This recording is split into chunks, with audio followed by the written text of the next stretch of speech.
A long time ago, in a galaxy far, far away, a young filmmaker would attempt to realise his dream of making a movie inspired by Flash Gordon and including elements of Greek tragedy.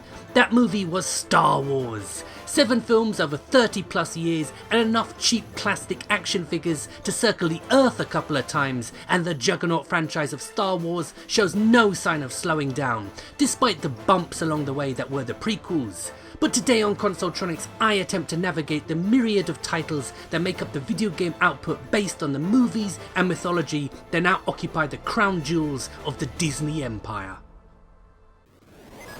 Unlike the AAA play-it-safe, cookie-cutter attitude to modern video games, the early 1980s was a time of experimentation and trial and error, as many developers in this exciting new genre of video entertainment would craft classics and catastrophes in equal measure.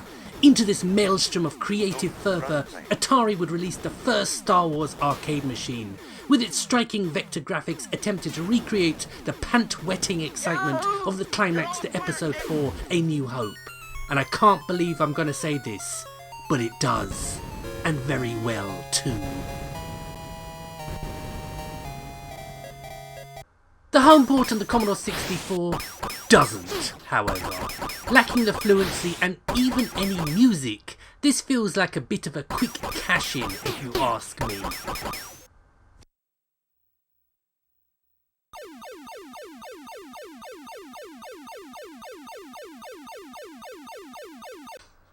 But what about the console owners thirsting for their Star Wars fix? And while many of you may be familiar with the NES version, how many of you knew that us underprivileged Master System owners also had a port to get our unwashed hands on? And while decent enough, it would take the addition of another 8 bits before we would get the game we always wanted.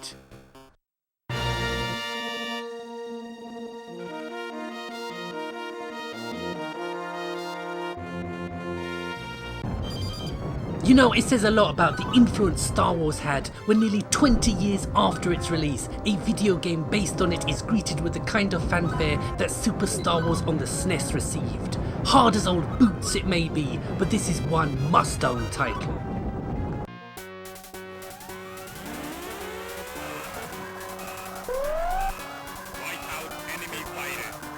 Way back in the mid-90s, many a SEGA magazine were making a fuss about the Mega Drive's upcoming peripheral, the 32X, and having missed out on owning a Mega CD, I wanted one. And Star Wars Arcade here was one of the main reasons why. Sadly, I wouldn't pick up a 32X until many years later, but some things are indeed worth waiting for. Before we get to the real meat and potatoes, I thought I'd show off a game based on the all but forgotten 1980s cartoon Droids, starring C-3PO and R2-D2. And I have to be honest here and say I remember next to nothing about the show. And if I had a choice in the matter, I'd choose to forget this game's existence as well. You know, if I've learnt anything by making this video looking at Star Wars games, it's that there's an awful bloody lot of them.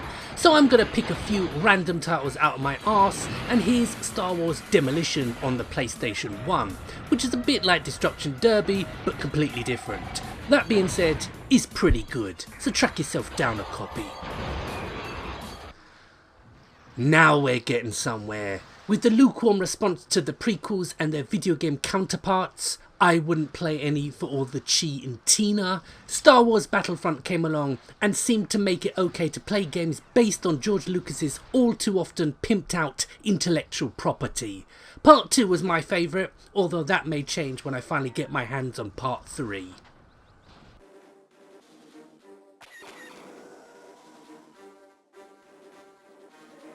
We can't forget the handheld systems now, can we? And quite a few games wound up on the various Game Boy systems. This, Flight of the Falcon, a shoot 'em up putting you in control of the coolest spaceship on this side of a far, far away galaxy.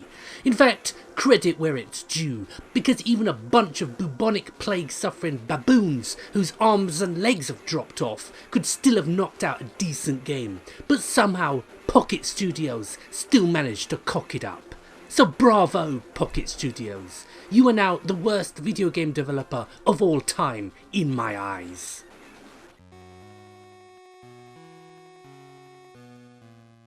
Surely it can't be all doom and gloom on the handheld scene, there must be one decent title. Well, I did come across this, Yoda's Stories on the Game Boy Color, a very strange, almost Zelda-ish game where you control Luke running errands for Yoda.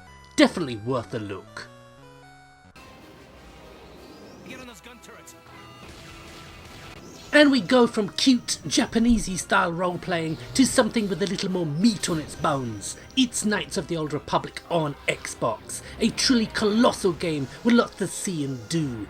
This game dragged me back to the dark side with its fantastic graphics and gameplay, having pretty much abandoned gaming in the early 2000s. If it wasn't for this game right here, I'd probably be making YouTube videos on stamp collecting. To the dark side. And for the last game I'm going to be showing off, it had to be a particular highlight of Star Wars canon. And I plumped for The Force Unleashed. This is the PS2 version. I originally had it on the 360, but while there are many naysayers out there who don't like it, if you can overlook a few niggles here and there, then this is a great game, regardless of platform.